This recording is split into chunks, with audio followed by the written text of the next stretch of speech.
Rantai tangan boba disco dengan satu infinity tengah-tengah ni memang ngam-ngam comel je infinity tu dekat atas. Yang penting kalau kawan-kawan tanya, bukan fakir tau. Yang ni 916 siap ada chop stamping semua, jangan risau. Boleh nak gadai balik, nak pajak balik, nak jual balik in future, tak ada masalah. Lepas tu nak pakai buat harian pun boleh, tak ada masalah. Nak bawa basahan pun boleh. Pakai harian tu memang orang kata tak ada masalah lah, sebab dia punya design sangat kuat. Nak buat staking cantik. Macam saya suka sangat staking. Beli yang kecil-kecil tak apa, beli yang kecil-kecil dulu. Kecil-kecil tu kita beli banyak-banyak buat staking. Yang dekat tangan saya ni berat dia dalam 2.56 gram, panjang pula 18.5.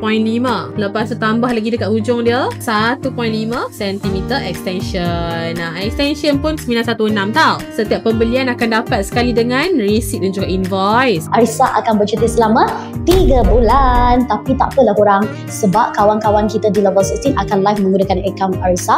So untuk korang yang nampak bukan live saya, bukan muka saya, itu kawan-kawan kita lah. So korang boleh support kawan-kawan kita yang lain yang akan live di akaun Arisa Level 16.